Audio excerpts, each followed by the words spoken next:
Hola. En este nuevo episodio vamos a tratar sobre el rol de la mujer en la televisión y el melodrama. Y para ello tenemos a dos invitados, a la profesora Juliana Casano y el profesor James Dexter. ¿Podrían presentarse, por favor? Hola, ¿qué tal?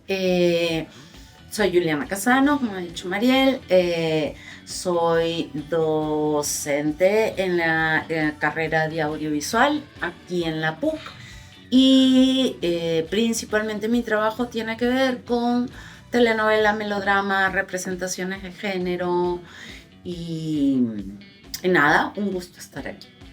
¿Qué tal? Soy James Detlef, también soy profesor de la Facultad de Ciencias de la Comunicación y trabajo temas de audiovisual principalmente. Mi formación es de comunicador audiovisual. Bien, genial. Ambos, sabemos que ambos han dedicado gran parte de su carrera al estudio de la televisión. ¿Qué dirían que es esta característica que tiene la ficción televisiva, por ejemplo, puede ser el melodrama, que lo convierte en un espacio, en un objeto de estudio bastante rico y necesario para entender nuestra sociedad? A ver,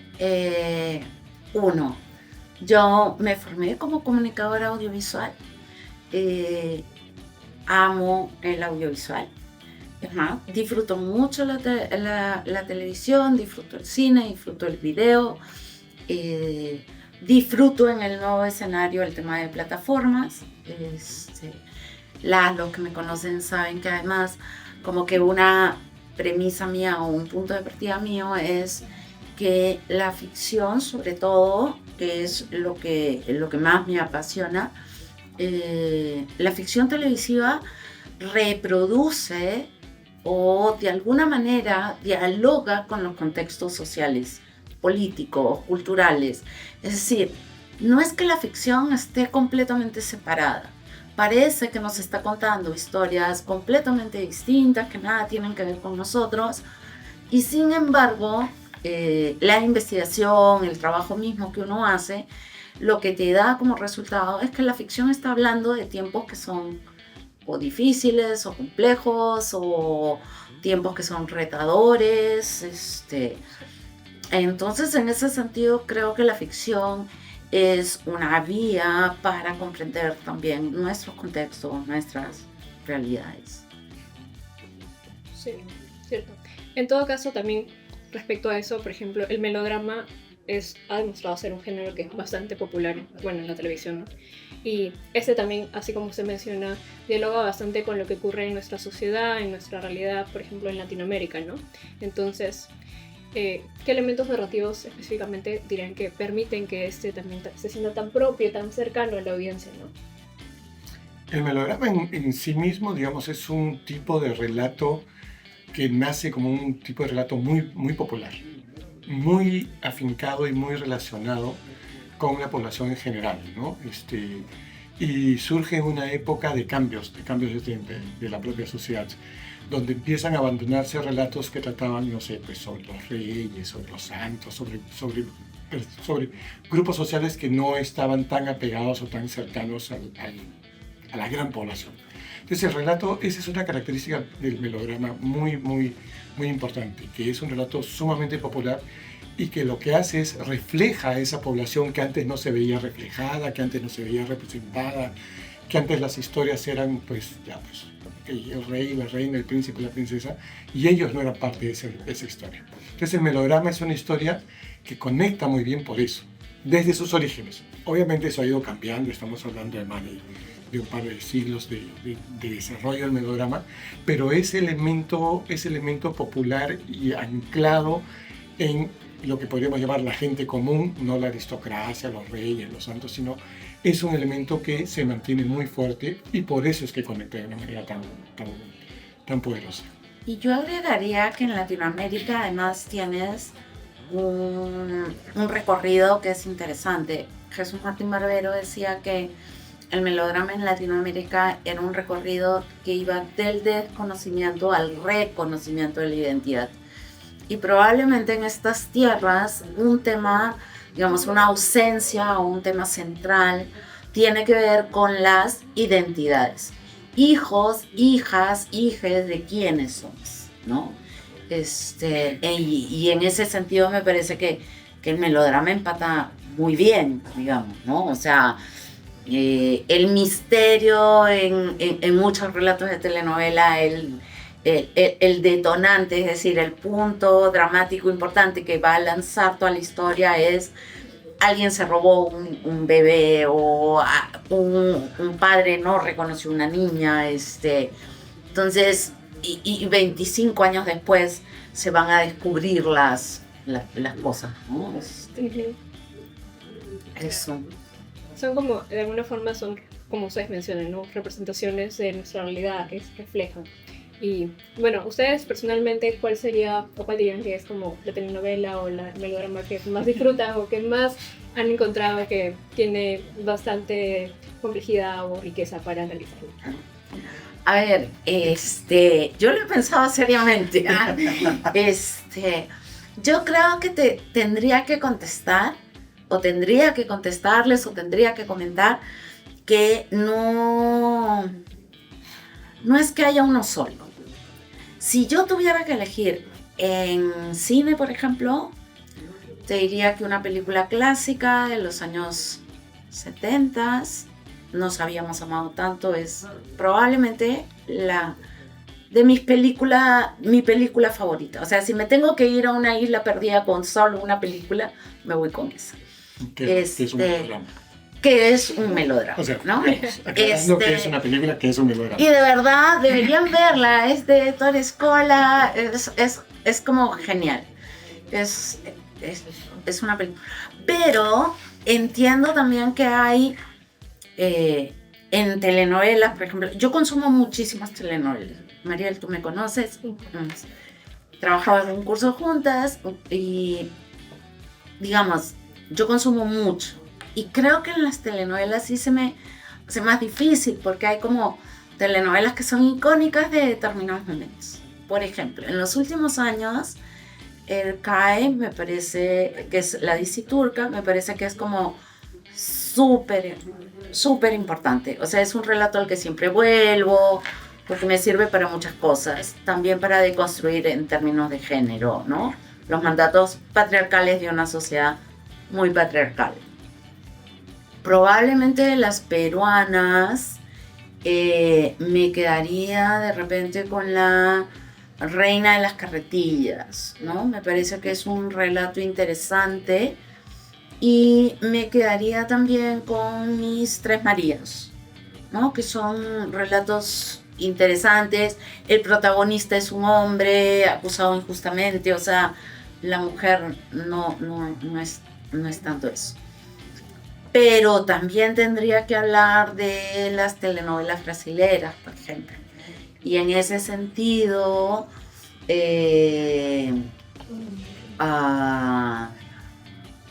Lazos de Sangre probablemente sea una de las que más me gusta, o El Clon, ¿no? O sea, son como telenovelas que han sido muy importantes. Al Clon he regresado siempre.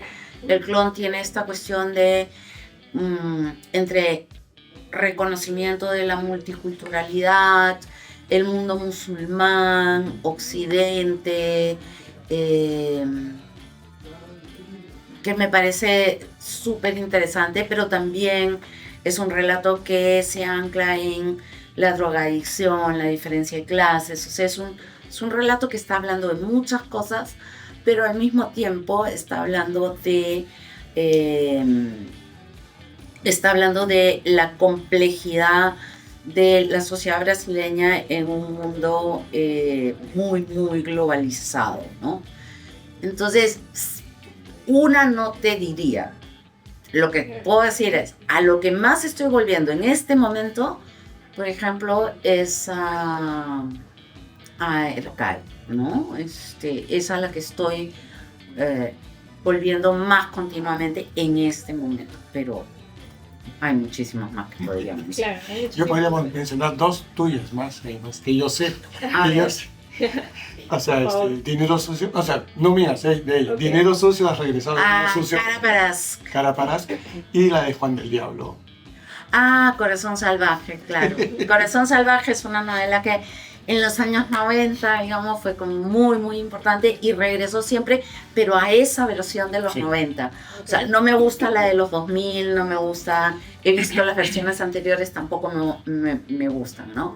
Pero a esa, por ejemplo, regreso siempre. Y tiene que ver con este mundo patriarcal muy bien representado, ¿no? Entonces es como rico eso. ¿Podrías comentarnos un poquito más acerca de esta representación que encuentras en esta novela? A ver, el relato de época es un relato que te permite como naturalizar o normalizar algunas representaciones que ya no tienen que ver o que cuestionamos hoy día, ¿no? Entonces, por ejemplo, los matrimonios arreglados. O sea, hoy día te hablan de matrimonios arreglados y dices, ¿qué? Claro. Pero sobre eso voy a volver. Entonces, por ejemplo, es un matrimonio arreglado, el sujeto masculino rompe el matrimonio, estoy hablando del Corazón Salvaje, porque está ambientada como al final del siglo XIX, ¿no? En un nowhere, pero que uno identifica que es Latinoamérica y que especialmente podría ser México, ¿no? Entonces, ¿qué pasa? Que él, el sujeto masculino, que es el que tiene voz, rompe ese compromiso. Okay. Y eso va a significar que ella tenga dos caminos. El primero lo intenta, no lo logra, que es el suicidio, porque hay como una muerte social. Y el segundo es el convento, ¿no? Y ella ingresa al convento.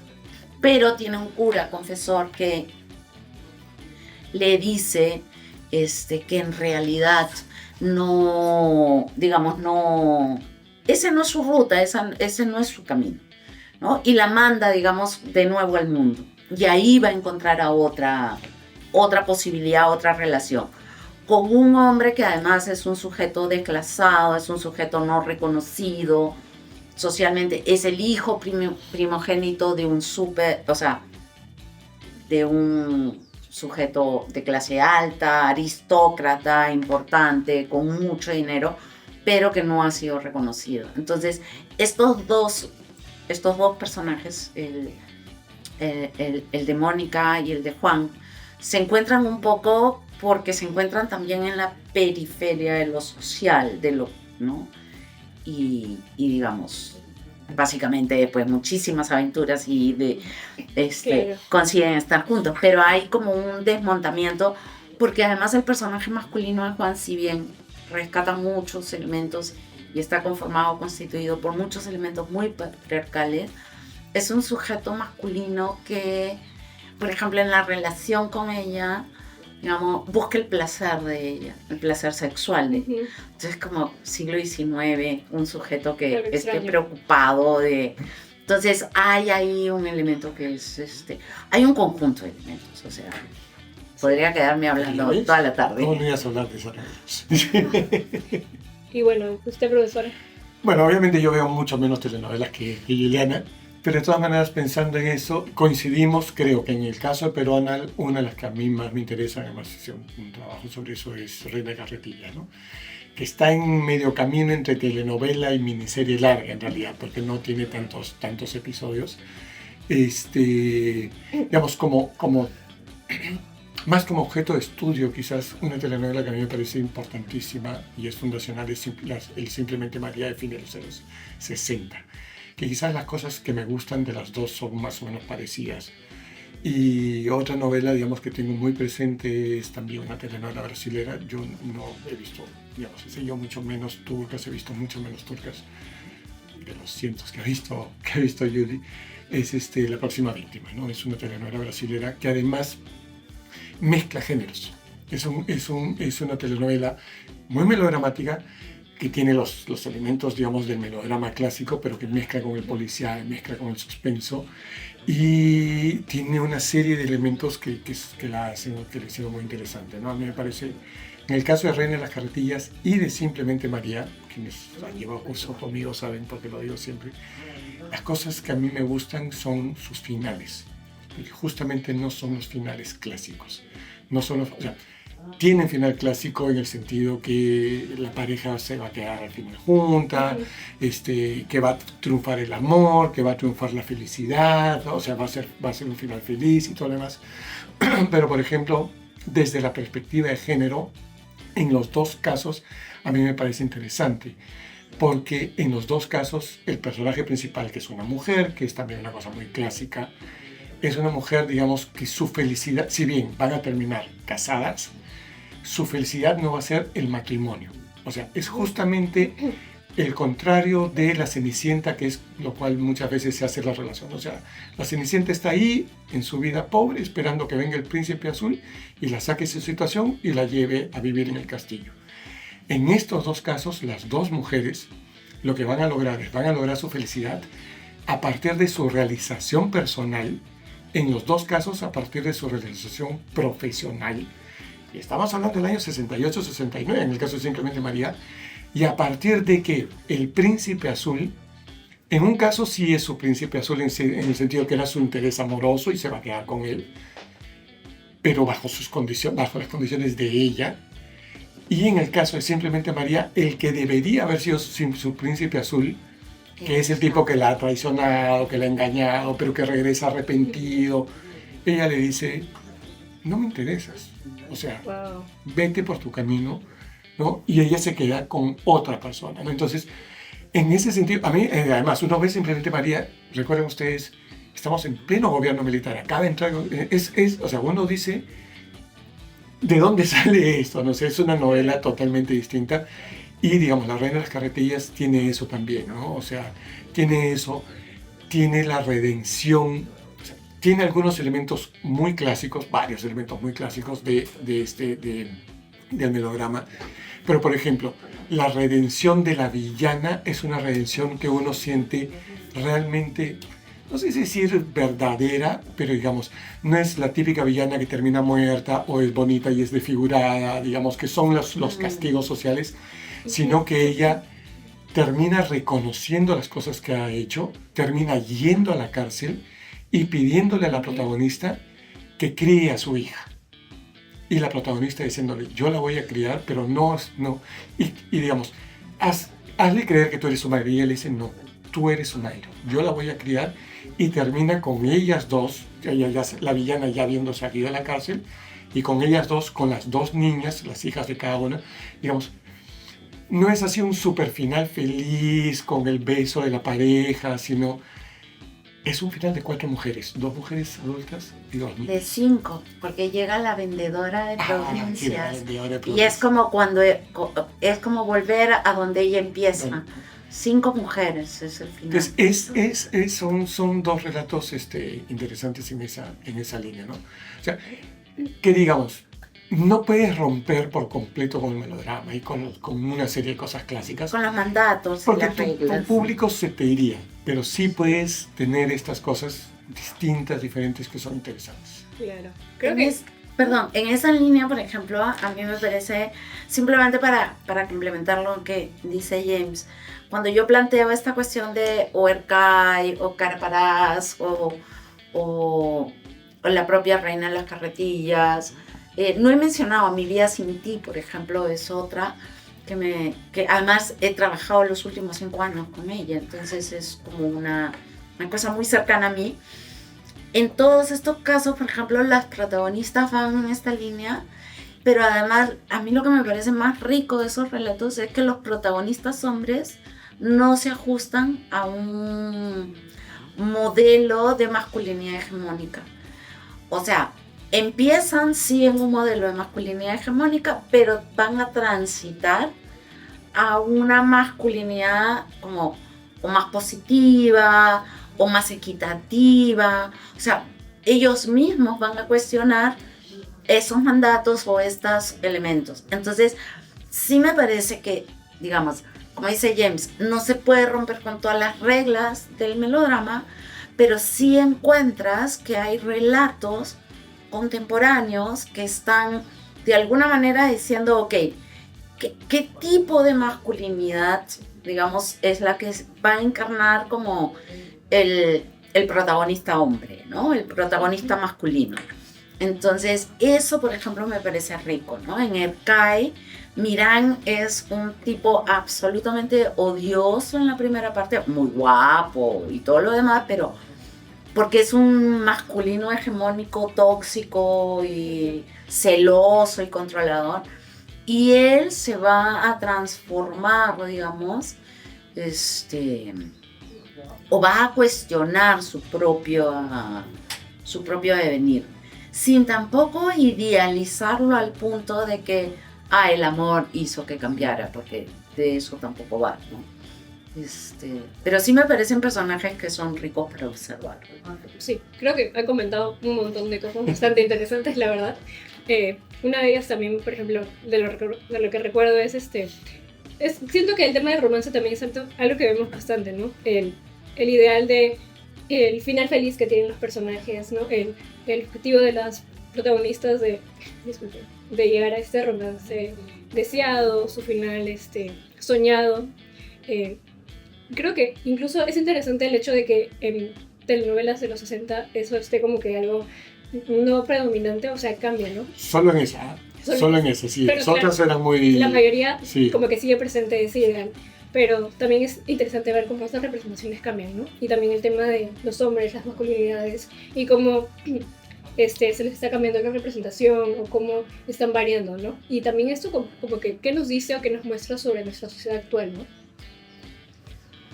A ver, yo creo que varias cosas. De alguna manera, acuérdense que en los últimos 10, 15 años han habido cambios, en este siglo en realidad, si tuviéramos que, han habido cambios importantes, aperturas importantes, momentos importantes. En 2015, el Me Too, todo el movimiento de Ni Una Menos en Latinoamérica, digamos, en los últimos 10 años también en muchos países del mundo se debatía si el matrimonio igualitario, si el matrimonio, la posibilidad de cambio de identidad en el sentido de que tengas documentos que te reconozcan como si eres una mujer trans, si eres un hombre trans o si eres simplemente una persona no binaria. El tema es que junto con esos avances también hay retrocesos y también el patriarcado actúa, ¿no? Entonces también en esos 10 años, o sea, han habido muchos avances, pero también hay retrocesos importantes. Y esos retrocesos importantes, digamos, que ponen en tensión o, digamos, esa tensión va a entrar también en estos relatos de ficción. ¿A qué me refiero?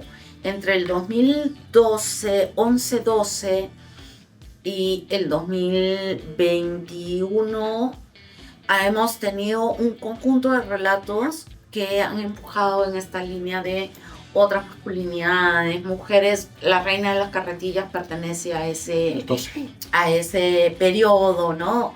Una mujer que recupera como heroína, recupera muchas cosas de María Ramos, ¿no? El relato de los 70s.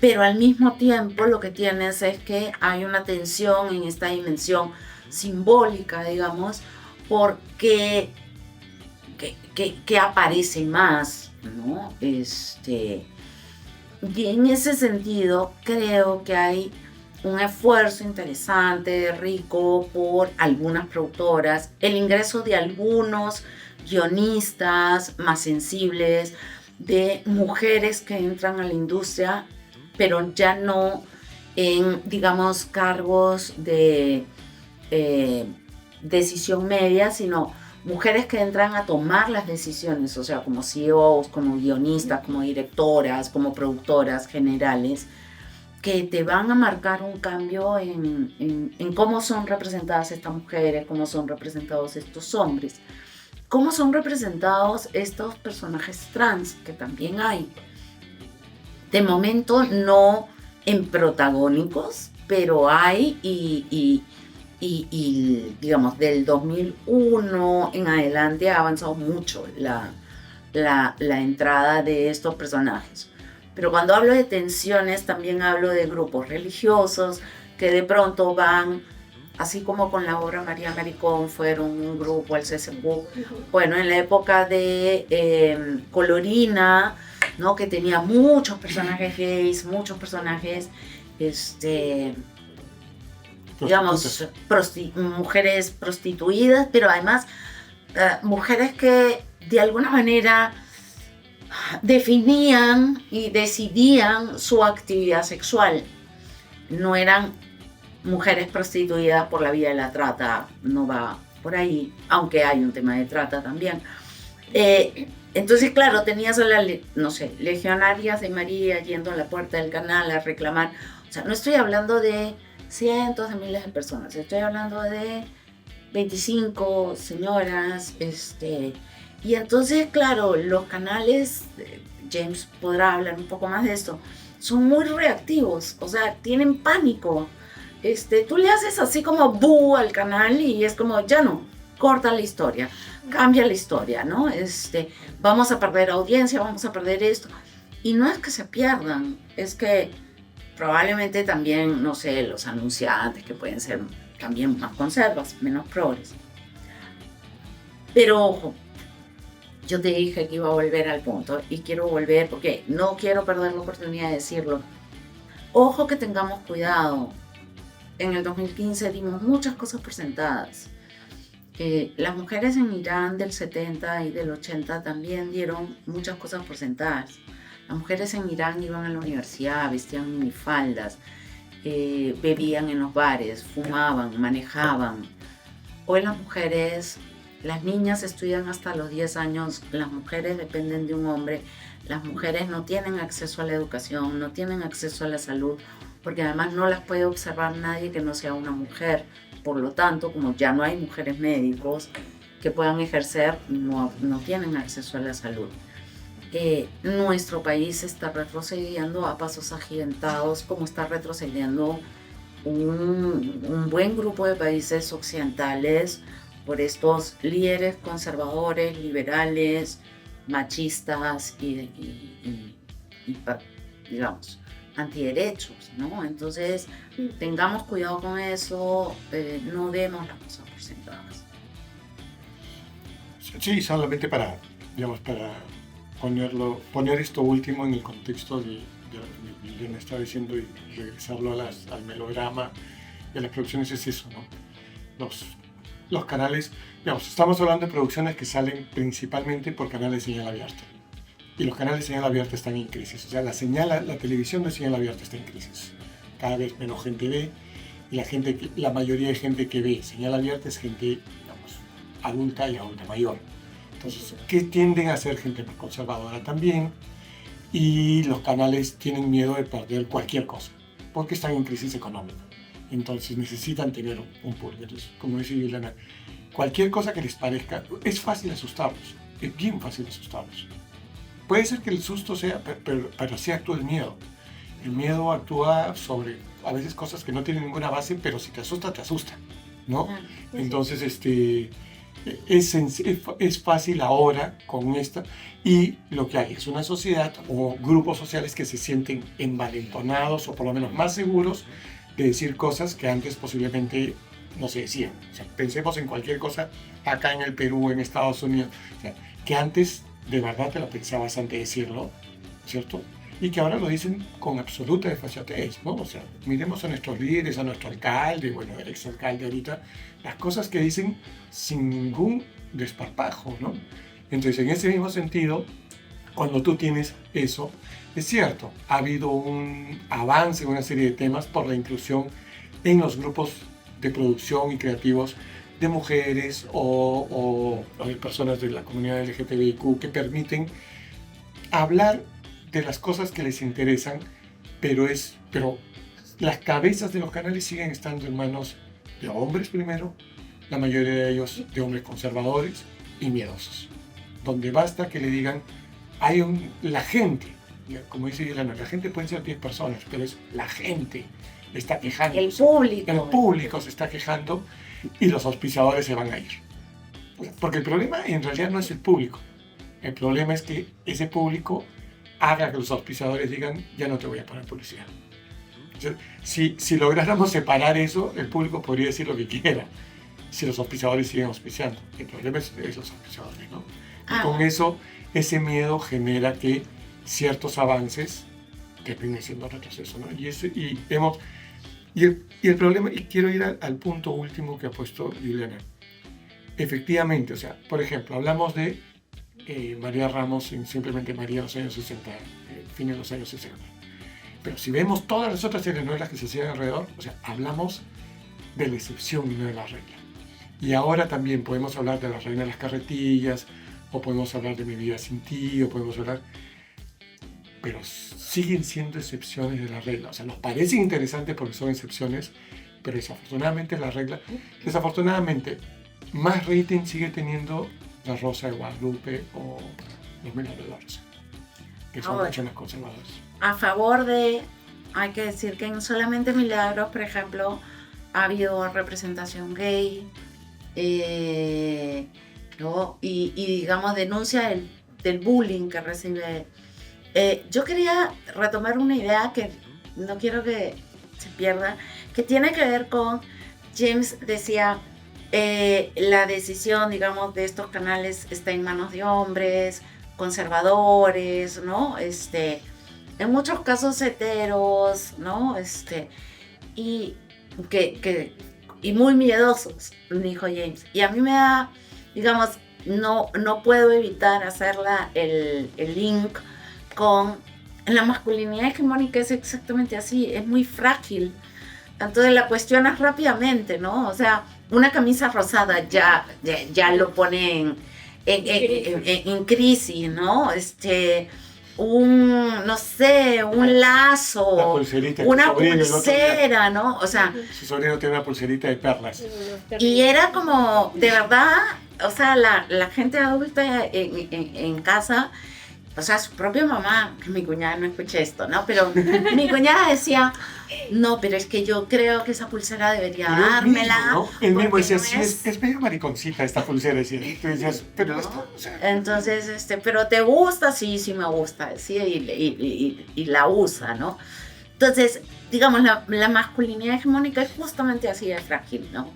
Y lo otro es, o sea, hay una frase de Simone de Beauvoir que yo uso mucho, que es, no nos olvidemos, no es la cita exacta, pero digamos, el espíritu de la cita es la siguiente: no nos olvidemos que bastará una crisis política, social, cultural, económica, para que las mujeres, y hoy podríamos decir la comunidad LGTBIQ+, las personas no binarias, vamos a perder todos nuestros derechos, ¿no?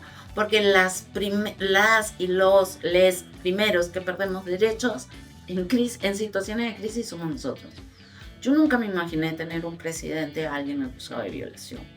Eso es realmente trágico. Y que no pase nada. O sea, sí, lo decimos, pero... No hay hacer nada al respecto. ¿No? O sea, claro, porque también ahí actualmente el miedo y la represión. O sea, tenemos más de 60 muertos en las manifestaciones. Y quienes están poniendo los cuerpos son los jóvenes, y especialmente las jóvenes racializados o universitarios. Entonces, digamos, también la represión funciona así. O sea, sales, te mato, ya no sales. Entonces hay que inventar como nuevas formas también de resistir, ¿no? Que nos permita cuestionar a este individuo. O sea, estamos hablando de uno de los delitos, o sea, cada 3 horas se viola a una mujer, adolescente o niña en este país. Y el presidente está acusado de eso. O sea, no es poca cosa. Bueno, la verdad es un tema, la situación política actual es un tema bastante lamentable que estamos viviendo. Y bueno, ligándolo un poco al tema de la televisión también, ¿no? Es como, vemos que la televisión de alguna manera, como ya hemos estado mencionando, ¿no? Representa todo lo que nosotros como sociedad vivimos. Y bueno, hablando más que nada sobre el rol femenino, o bueno, las mujeres, su representación, ¿cómo creen que se están transmitiendo ese tipo de representaciones, o qué factores creen que se aplican, ¿no? Para que esta representación de las mujeres que quizás son una figura que siempre sufre o que tienen que lograr algo, o sea, se mantenga. Se mantenga. Perdón, la representación. Digamos, si lo llevas al tema del sufrimiento, la mujer que sufre, eso yo creo que está en diferentes relatos, y en general no entiendo, digamos, la pregunta en el tema del melodrama, porque el melodrama mayoritariamente es la protagonista. Pero el sufrimiento y el camino del sufrimiento es una cosa que está en muchos géneros, en muchos relatos, en los protagonistas, hombres o mujeres o cualquiera que sea, ¿cierto? Porque es un poco la manera en que se te van a dar los conflictos y que vas a tener que superar los conflictos y vas a tener que lograr lo que finalmente se quiere, ¿no? Llevándolo al melodrama, y las mujeres que sufren, con las cosas que no podemos dejar de pensar y debemos de tener en consideración, es que nuestra sociedad, la sociedad latinoamericana, además, es una sociedad muy católica. Y en el catolicismo el sufrimiento es base. O sea, uno tiene que sufrir para ganarse el cielo. O sea, entonces, ese pequeño elemento nos muestra cómo estos relatos pues tienen que ver con la sociedad en la que los genera, ¿no? Entonces, dentro de esa línea, el sufrimiento de la mujer en el melodrama, en Latinoamérica, en el momento, digamos, que tiene que ver también con los elementos de las sociedades, ¿no? ¿Qué es lo que sí habría que ver y quizás pensar, cuestionar o matizar? ¿Qué tipo de sufrimiento va a ser, ¿no? Porque el sufrimiento puede ser un sufrimiento más clásico de sufre porque está enamorada de tal persona y esa persona no está enamorada de ella, ¿no? Entonces es un sufrimiento romántico y finalmente esa persona se va a dar cuenta que ella es realmente la mujer que le conviene y van a ser felices y porque van a ser. Pero hay otros tipos de sufrimiento que se han ido en temáticas que se han ido incorporando también, ¿no? O sea, sufrimientos que pueden ser violencia física, sufrimiento que puede ser discriminación, sufrimiento que puede ser dado por otras cosas. Entonces, no quiero decir que tengamos que sufrir y que las personas tienen que sufrir, pero a veces puede ser una herramienta interesante e importante ese sufrimiento justamente para representar injusticias, para representar elementos negativos, para justamente hacer ver que ese sufrimiento no debería suceder, o en otros casos, ¿no? Hay algunos ejemplos que Liliana podrá dar mejor si es que quiere, donde cómo superar ese sufrimiento y qué herramientas necesitas para superar ese sufrimiento, ¿no? Por ejemplo, un tema que ella ha trabajado es la sororidad. O sea, personas, mujeres que han sufrido, pero gracias a la unión y al apoyo de otras mujeres han podido superar ese sufrimiento, han podido superar. Entonces, yo creo que el sufrimiento de la mujer o de los protagonistas es una herramienta para el relato, es una herramienta para el desarrollo de la problemática del relato. La pregunta, como siempre, es qué tipo de sufrimiento y cómo se llega a superar eso. Yo añadiría que además el sufrimiento tiene que ver con el conflicto, o sea, lo podemos traducir en sufrimiento, pero también es una herramienta, estrategia para poner en escena temáticas importantes o problemáticas sociales importantes. Por ejemplo, en La piel de Alicia, el detonante del relato es la violación que sufre una joven que acaba de ingresar a la universidad, la noche que está celebrando su ingreso a la universidad, ¿no?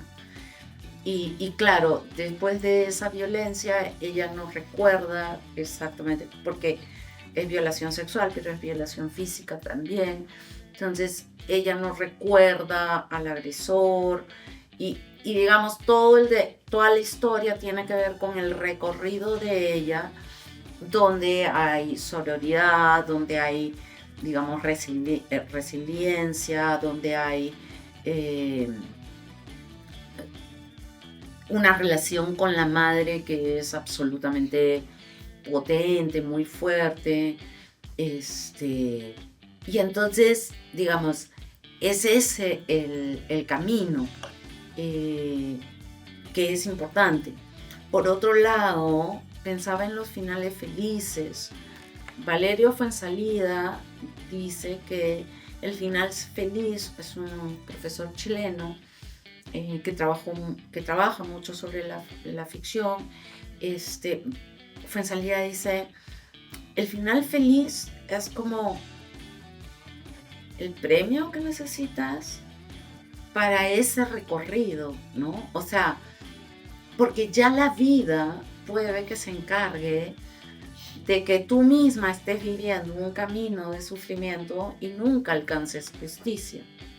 Entonces, hay por lo menos a nivel simbólico, sí se alcanza la justicia, o sí se alcanza el amor, o sí se alcanza. Estaba pensando, por ejemplo, en Chapa tu combi, ¿no? Chapa tu combi toca un tema que es de problemática social, este caso de estos 2 chicos que mueren en el container encerrado, ¿no? Y lo toma como punto detonante para buscar a los culpables. Que yo sepa, por el asesinato, por la muerte de estos 2 jóvenes, no hay nadie en prisión, ¿no? Y en el relato, simbólicamente, digamos, el relato sí se alcanza justicia, digamos, ¿no? Y es un recorrido de sufrimiento. Pero además, porque, a ver, no estamos en la onda de tenemos que sufrir y demás, pero lo que creo que están denominando sufrimiento ustedes son conflictos. Y nuestra vida, la vida de ustedes, de cada una de ustedes, de cada uno de ustedes, de nosotros, de todos en general, de todas, tiene que ver con conflictos más pequeños, más grandes, que vamos superando en el día a día, ¿no? Sí, la verdad, sí. Perdón. Respecto, también tenía otro como interés, ¿no? Es como, vemos usualmente a las mujeres representadas como personas que acompañan, que cuidan, tenemos como esta representación, ¿no? Pero también siento que es muy importante el empezar a proyectar mujeres que dirigen, que deciden, que también transforman su propia historia, ¿no? Como la de los 60. Simplemente María Ramos. María. Creo que es algo bastante importante que deberíamos empezar a ver más representado en las telenovelas o en el melodrama en general. Totalmente de acuerdo. O sea, te podría sacar una lista de gente. Sí es cierto lo que decía James hace un rato, de repente nos concentramos en que son las excepciones, pero por ejemplo, tienes al personaje de Amanda en Mi vida sin ti, la propia Alicia en La piel de Anicia, tienes a Valentina en Valiente Amor, tienes a Estrella en La reina de las carretillas, tienes y digamos, son personajes que terminan, digamos, en un recorrido que también el recorrido es importante. ¿Por qué? Porque yo creo que el recorrido puede ser modélico, o por lo menos las audiencias lo pueden ver como modélico, ¿no? ¿Por qué? Porque son personajes femeninos que arrancan en una situación o de sumisión o de subordinación, y que con el apoyo de otras mujeres, digamos, por estas experiencias sororas, por estas experiencias resilientes, por estos diálogos intergeneracionales que se pueden establecer, son mujeres que empiezan a hacer un recorrido hacia su propia autonomía y agencia, ¿no? En el caso, creo que uno de los más icónicos es, yo diría, el de Estrella en La reina de las carretillas y el de Amanda, interpretada por la misma actriz, además, Pirina Carcelén, y el de Amanda en Mi vida sin ti, ¿no? Casi con una década de distancia ambos personajes. ¿Por qué? Porque ambas arrancan en una situación absolutamente de dependencia económica, no han estudiado, no han tenido la posibilidad de estudiar, pero ambas tienen una habilidad, ¿no? Y entonces, por un conjunto de experiencias sororas y prácticas sororas y diálogos intergeneracionales que van a tener, lo que terminan haciendo estos dos personajes, Estrella y Amanda, es que van a empezar a escribir su camino de independencia económica. Y en el momento que los personajes femeninos tienen independencia económica, entonces el futuro se les abre de otra manera, ¿no? Para ellos, para sus hijos, para ellas, para sus hijas, para sus hijos, para sus pares, ¿no? Para quienes las acompañan. Simplemente recordar toda una época que fue muy popular acá. Son melodramas, no todas han sido, o varias no han sido telenovelas, pero están dentro de la línea de lo que son las miniseries biográficas, por ejemplo, ¿no? Que te plantean personajes completamente distintos, porque justamente son personajes que lo que van a hacer es, empezando, muchas de esas miniseries biográficas empiezan los personajes en una situación muy frágil, muy, digamos, de sumisión en algún caso, o de fragilidad principalmente, y lo que van a hacer es tener un recorrido con mucho sufrimiento, como siempre, con muchos conflictos, pero van a terminar teniendo, digamos, una capacidad propia, ¿no? Entonces, durante 10 años fueron muy populares, aunque claro, después empezaron a abandonar a los personajes femeninos y empezaron a ser personajes masculinos en esa línea, pero que además muchos estaban basados en personajes reales. Entonces, eso te genera, y personajes reales y personajes populares. Entonces, eso te generaba relaciones muy, muy fuertes con el público que se convertían en eso, ¿no? Porque el melodrama tiene, en general, yo creo que podríamos decirlo casi en muchos géneros, pero en el melodrama en particular. O sea, los personajes son modelos, son roles a seguir o roles a castigar, ¿no? Por eso el villano, la villana normalmente tiene que, lo que decía Yolanda, tiene que haber un final feliz porque después de 120 capítulos, ¿no? Hay 70. un par de telenovelas brasileras justamente donde el trauma es que los buenos terminan mal y los villanos son los felices, y uno decía, ¿qué pasó acá? Pero normalmente después te vas a acompañar eso porque al final está el cielo, o sea, porque al final está la realización, o sea, sufre y logra eso. Y estas miniseries biográficas tenían esa estructura muy bien, pero de personajes reconocibles. Y entonces eso le daba a la gente también, digamos, anhelos, posibilidades, ¿no es cierto? Pero sobre todo, digamos, regresando a la pregunta que tú hacías, te mostraba personajes que iban a terminar con agencia, que iban a terminar con independencia, que iban a terminar labrando su propia vida. A veces sí en compañía de una pareja masculina, pero a veces no. Entonces empiezan a delinear elementos diferentes, ¿no? Pero una cosa que sí no debemos olvidar, que es algo que hace muchísimos años, ¿no? No debemos olvidar que de todas maneras esas representaciones, que yo creo que son positivas porque te mandan o te dan otros caminos, que no es el de sufro y viene mi príncipe azul y me saca de mi situación, ¿no? Y me lleva para que en vez de cocinar a la madrastra, ahora le cocine a él o lo haga feliz a él, digamos, que es el relato más clásico. Son representaciones. Digamos, lo que necesitamos es que esas representaciones, esos avances, aunque sean excepcionales, que esos avances se trasladen, ¿no es cierto? Calen, ¿no? Y yo creo que eso, digamos, sí, definitivamente funcionan, pero son procesos largos. Sí, cierto.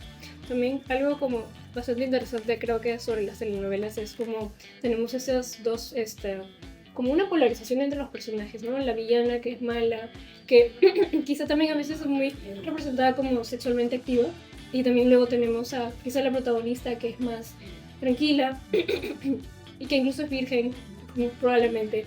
Entonces también tenemos como este tipo de representaciones. Y, o sea, ¿qué creen ustedes que nos podrían comentar que esto nos dice sobre qué mensajes estaríamos enviando, ¿no? Respecto a esto? En el melodrama clásico está enviándose digamos, los mandatos de la sociedad, ¿no? O sea, la mujer tiene que llegar virgen a esto. Yo en clase siempre hago referencia a Betty la Fea, que de pronto cuando finalmente está con Armando descubre que Betty no era virgen, y fue así, y en Colombia fue así como, ¿cómo es posible que virgen? No, o sea, y es una telenovela que uno reconoce que rompe con muchísimos moldes, pero hay uno que no se podía romper. O sea, una sociedad que está... Entonces, son elementos, digamos, que son muy, muy clásicos, que se cumplen en muchos de estos relatos, pero que también pueden trastocarse, que también pueden cambiarse, que también pueden pueden tener mutaciones, ¿no es cierto? Entonces, creo que podríamos decir que quizás si una buena parte todavía mantiene eso, habría que ver. Las telenovelas mexicanas tienden a ser mucho más conservadoras, más clásicas. Las brasileñas tienden a ser o tendrían a ser, por el contrario, más disruptivas en ese sentido. Las telenovelas turcas mantienen muchas cosas todavía ahí porque vienen de eso. Pero también hay telenovelas o melodramas que te rompen con eso, ¿no? Y que te permiten justamente romper con eso. Lo que pasa es que hay que ver cuánto de eso llega a calar en la población y cuánto de eso llega a calar en el público, ¿no? Repito, quienes ven las telenovelas más clásicamente en señal abierta es gente un poco mayor, que son gente un poco más conservadora, que se puede escandalizar de que Betty sí, no haya sido virgen cuando estuvo con Armando, ¿no?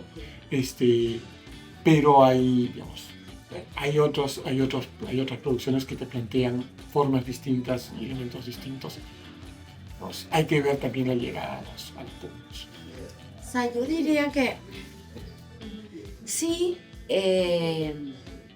digamos, esos mandatos tienen que ver con mandatos genéricos, ¿no? Mandatos sociales, mandatos que cada sociedad construye a partir del género, digamos, de lo que debe ser lo femenino, lo masculino, cómo deben ser los sujetos masculinos, cómo deben ser los sujetos femeninos.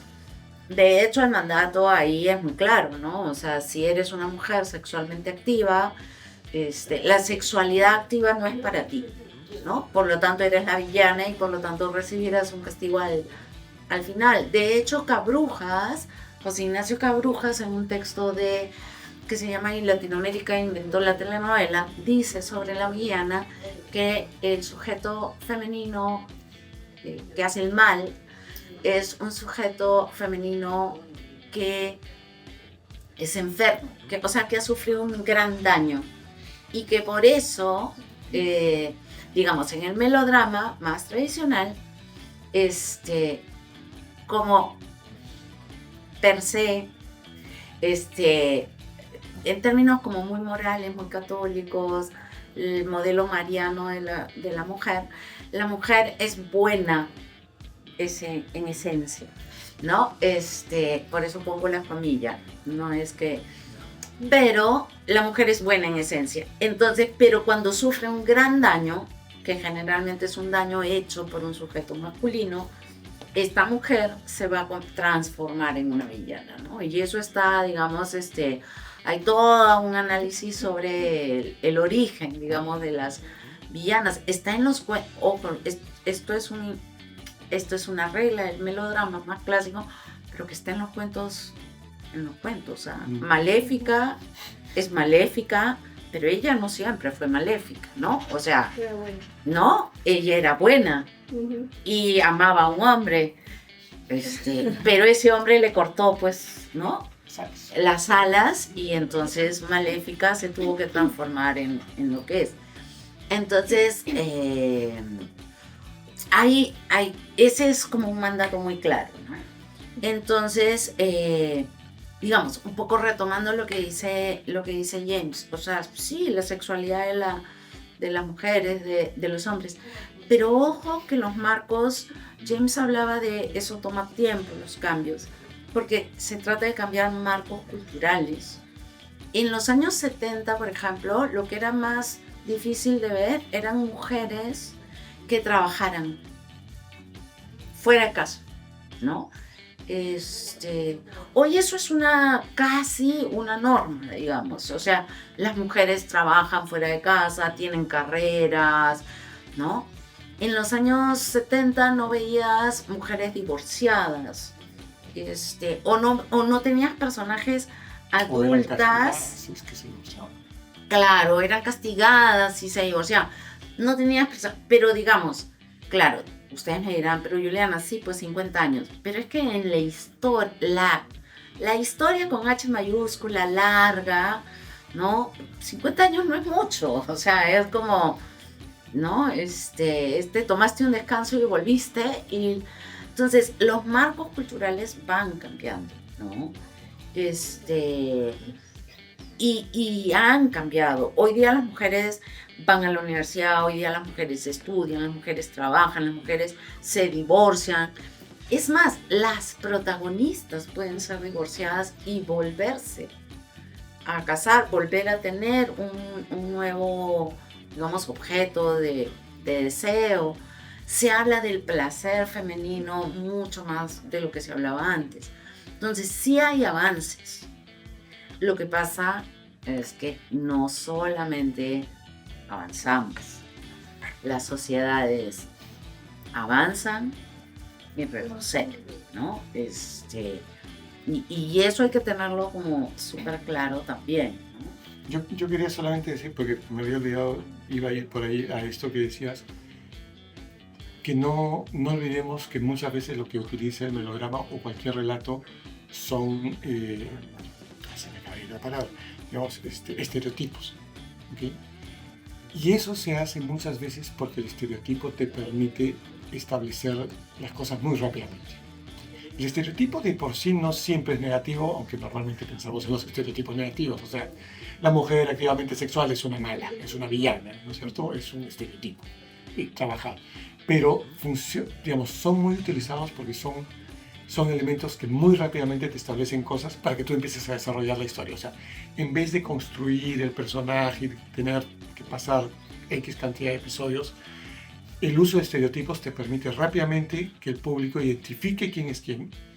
Y a veces, claro, tú lo has planteado y no es que no esté de acuerdo contigo. O sea, como que hay dicotomía, el bueno, el malo, la buena, la mala, ¿no es cierto?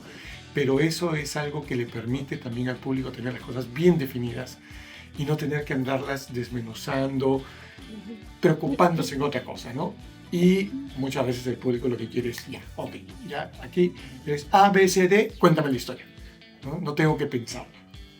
Pero, por ejemplo, los relatos más interesantes son cuando no necesariamente son tan polarizados. O sea, hay algo de maldad y hay algo de bondad en la villana. O sea, hace un rato nosotros hablábamos en La Reina de las Carretillas. A mí me gusta porque la villana tiene rasgos de bondad.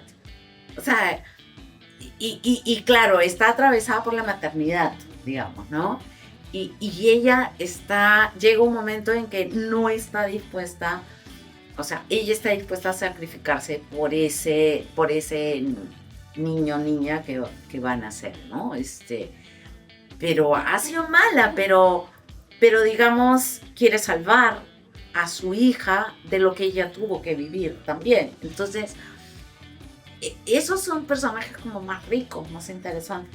O sea, yo he puesto el ejemplo de Maléfica, me encanta por eso, o sea, porque dices, pucha, sí, córtales la cabeza a todos, o sea, ¿no? O sea, estás con ella, digamos.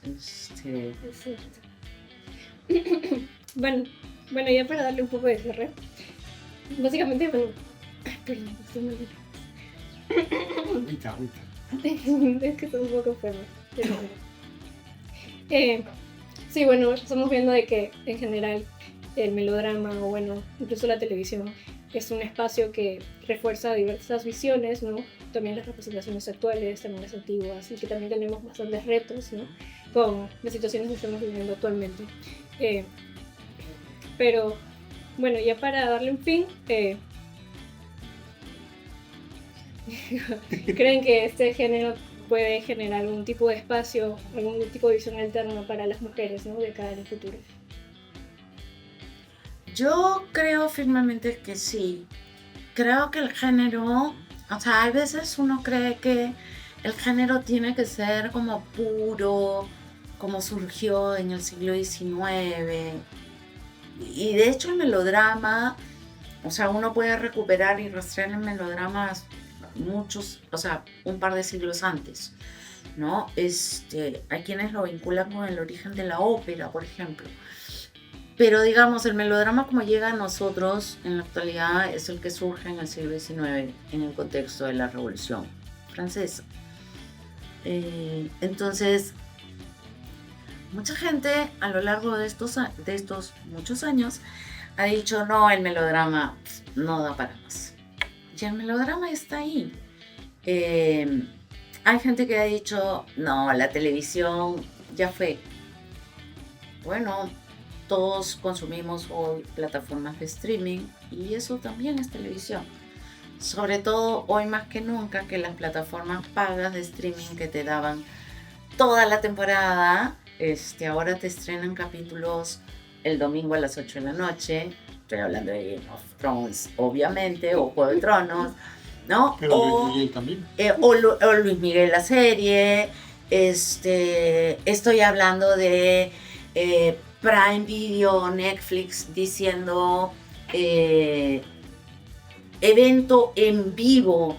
En la televisión, en estricto, era en vivo y en directo, en sus orígenes. Entonces, en ese sentido, el melodrama que se consumió en el siglo XIX no es el melodrama que se consumió en la primera mitad del siglo XX y no será el melodrama que se consumirá en la segunda mitad del siglo XXI, ¿no? Pero yo creo que el melodrama va a mantenerse porque el melodrama engancha con la vida misma, con la historia de vida de los sujetos que lo consumen. Estamos haciendo un levantamiento de melodramas en streaming y la cantidad de DCs, K-dramas, telenovelas latinas, relatos. Claro, tienen otras características, por ejemplo, el número de capítulos ha bajado, se está produciendo una menor cantidad de capítulos, que tiene que ver con las características mismas del soporte de streaming, pero yo creo que larga vida al melodrama y al audiovisual, ¿no? En la línea de la pregunta que hacías, creo que sí, creo que a lo largo de la conversación sí, digamos, sentimos que hay una posibilidad de que el melodrama, cualquier relato, pero el melodrama en particular, por su raíz y digamos cómo está enraizado en Latinoamérica, por lo menos en nuestro país, sí tiene posibilidades, ¿no? O sea, hemos, creo que, hablado de todas estas posibilidades de mostrar representaciones diferentes, de introducir temas que antes no eran posibles y que se van dando, y creo que ahí está esa línea y esas posibilidades, ¿no? Pero eso tiene que ver, y por eso es un poco lo que decía hace un rato, eso tiene que ver con las características propias de la sociedad, o sea, cuánto la sociedad permite eso. Porque lo que no podemos esperar ni creer es que los cambios del melodrama o de cualquier cosa que se pueda dar en televisión o en plataforma van a cambiar la sociedad. O sea, te puede hacer ver, y voy a poner un ejemplo por otro lado, te puede hacer ver posibilidades y elementos posibles, ¿no? Por ejemplo,